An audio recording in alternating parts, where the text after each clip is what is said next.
Halo teman-teman, kembali lagi bersama kami di Read and Talk. Sebelum masuk ke dalam podcast, kita akan memperkenalkan diri kita masing-masing terlebih dahulu.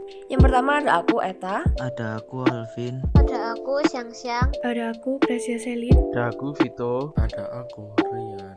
Ada aku Loren. Nah, di podcast kali ini kita akan membahas tentang sumber daya alam. Sebelumnya kita harus tahu apa sih sumber daya alam itu. Nah, sumber daya alam adalah sesuatu yang berasal dari alam yang dapat digunakan untuk memenuhi kebutuhan hidup manusia. Yang tergolong di dalamnya tidak hanya komponen biotik seperti hewan, tumbuhan, dan mikroorganisme, tetapi juga komponen abiotik seperti minyak bumi, gas alam, berbagai jenis logam, air, dan tanah. Sumber daya alam itu cuma satu gitu secara menyeluruh atau ada penggolongannya sih? Sumber daya alam itu banyak penggolongannya juga, digolongkan berdasarkan asalnya. Dan SDA dibagi dua, yaitu biotik dan abiotik. Sedangkan kelestariannya, SDA juga dibagi dua, yaitu yang dapat diperbaharui dan yang tidak bisa diperbaharui. Nah, sumber daya alam itu bukan cuma pajangan saja. Tuhan ngasih ke kita untuk memenuhi kebutuhan manusia dan untuk dimanfaatkan isinya. Contohnya seperti makanan-makanan. Keju misalnya.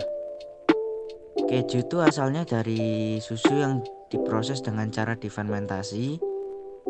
Nah, dengan pengolahan itu makanya kita bisa menghasilkan produk-produk baru yang lebih kompleks dan bermanfaat. Susu yang awalnya hanya bisa diminum, setelah diolah menjadi keju, bisa ditempatkan di makanan dan rasanya juga beda.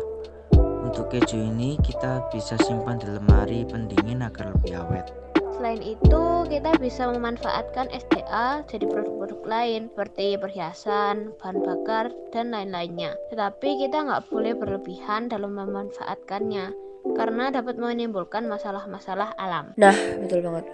Aku sama Vito nemu nih satu kasus di Sulawesi yang disebabkan karena masyarakat yang berlebihan dalam memanfaatkan sumber daya alam, terutama sumber daya alam hutan. Dikutip dari website theconversation.com, monyet dan kera lokal Sulawesi kehilangan habitatnya karena masyarakat melakukan penebangan liar. Nah, dari penelitian Jatah Supriyatna menunjukkan bahwa Sulawesi kehilangan 10,89% dari wilayah hutannya atau sekitar 2,07 juta hektar selama tahun 2000 hingga 2017. Berdasarkan data dari Peta Perubahan Hutan Global dan Kementerian Lingkungan Hidup dan Kehutanan, Sulawesi Barat dan Sulawesi Tenggara adalah daerah dengan tingkat deforestasi yang paling tinggi. Mereka kehilangan 13,41% dan 13,37% tutupan hutan selama kurun waktu tersebut. Tapi sekarang itu juga banyak orang-orang yang sudah sadar kalau lingkungan kita ini butuh bantuan. Karena sekarang banyak juga yang mengadakan reboisasi bersama atau lewat donasi.